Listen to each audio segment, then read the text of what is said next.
He told his brother of his plans and his doings. His brother listened, but evidently he was not interested by it. These two men were so akin, so near each other, that the slightest gesture, the tone of voice, told both more than could be said in words.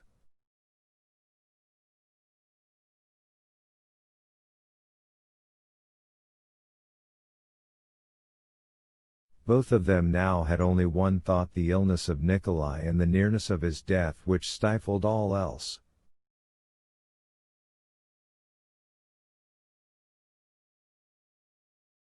But neither of them dared to speak of it, and so whatever they said, not uttering the one thought that filled their minds, was all falsehood.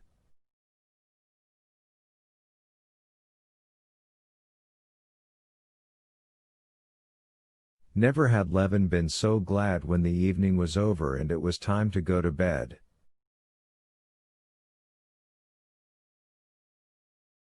Never with any outside person, never on any official visit had he been so unnatural and false as he was that evening.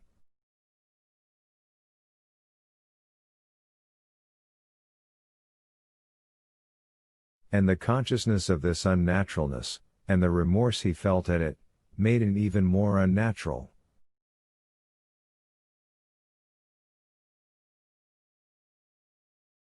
He wanted to weep over his dying, dearly loved brother, and he had to listen and keep on talking of how he meant to live.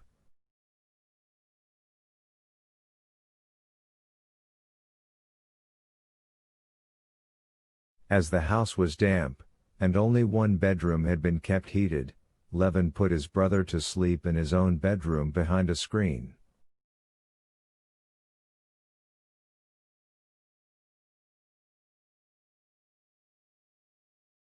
His brother got into bed, and whether he slept or did not sleep, tossed about like a sick man, coughed, and when he could not get his throat clear, mumbled something.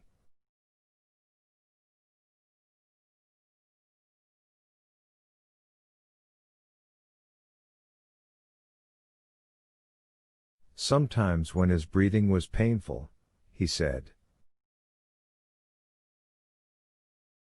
"Oh, my God." Sometimes when he was choking he muttered angrily, "Ah, the devil." Levin could not sleep for a long while, hearing him. His thoughts were of the most various, but the end of all his thoughts was the same: death.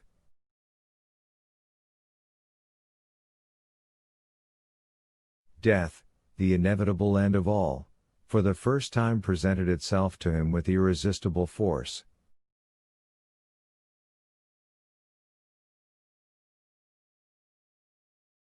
And death, which was here in this loved brother, groaning half asleep and from habit calling without distinction on God and the devil, was not so remote as it had hitherto seemed to him.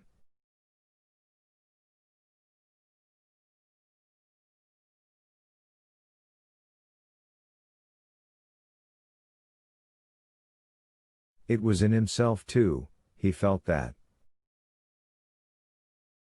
If not today, tomorrow; if not tomorrow, in 30 years, wasn't it all the same?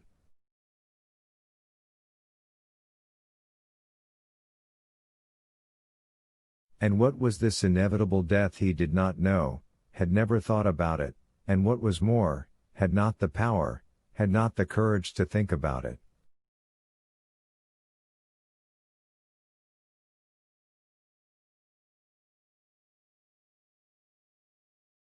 I want to do something, but I had forgotten it must all end, I had forgotten death.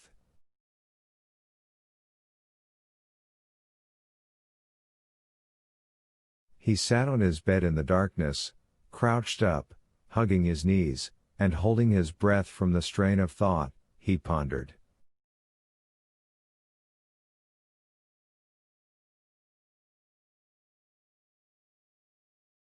But the more intensely he thought, the clearer it became to him that it was indubitably so, that in reality, Looking upon life, he had forgotten one little fact, that death will come, and all ends, that nothing was even worth beginning, and that there was no helping it anyway.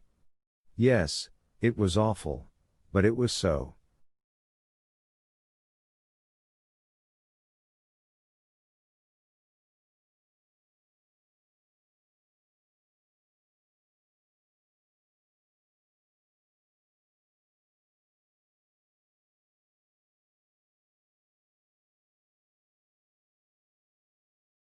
But I am alive still. Now what's to be done? What's to be done? He said in despair.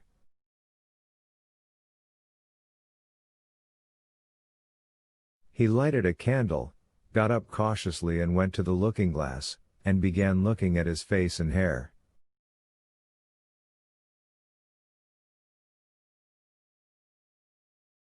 Yes, there were gray hairs about his temples. He opened his mouth. His back teeth were beginning to decay. He bared his muscular arms. Yes, there was strength in them. But Nikolai, who lay there breathing with what was left of lungs, had had a strong, healthy body too.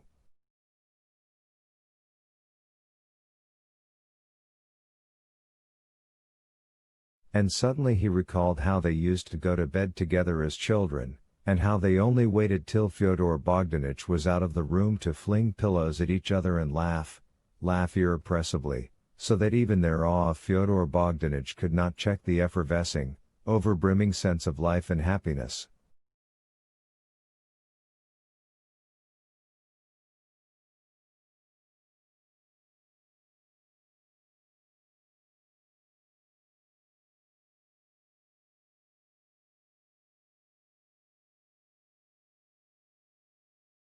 And now that bent, hollow chest and I, not knowing what will become of me, or wherefore.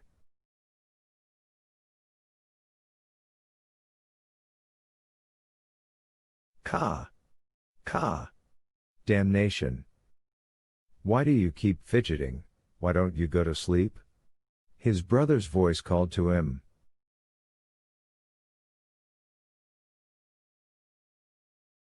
Oh, I don't know, I'm not sleepy.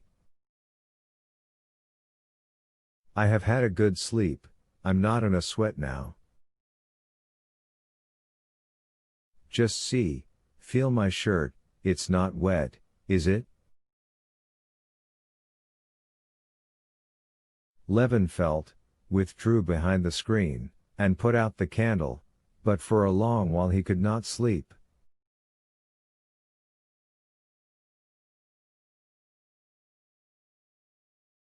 The question how to live had hardly begun to grow a little clearer to him, when a new, insoluble question presented itself: death.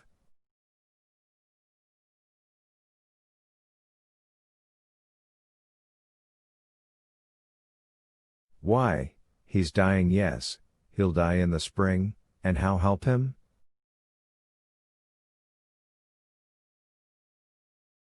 What can I say to him?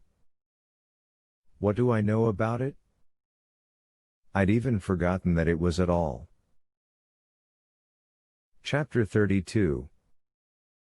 Levin had long before made the observation that when one is uncomfortable with people from their being excessively amenable and meek, one is apt very soon after to find things intolerable from their touchiness and irritability.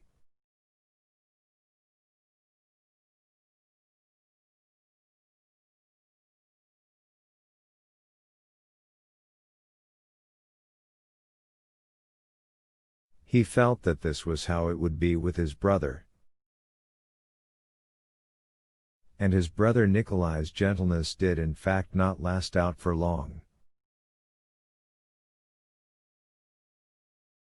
The very next morning he began to be irritable, and seemed doing his best to find fault with his brother, attacking him on his tenderest points.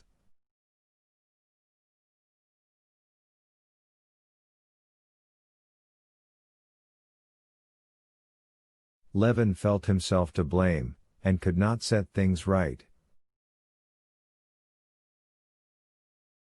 He felt that if they had both not kept up appearances, but had spoken, as it is called, from the heart, that is to say, had said only just what they were thinking and feeling, they would simply have looked into each other's faces, and Constantine could only have said,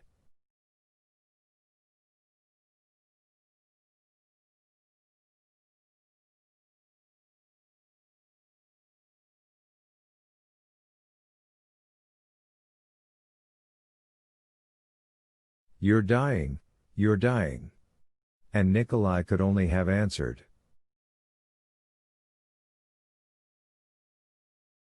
"I know I'm dying, but I'm afraid, I'm afraid, I'm afraid."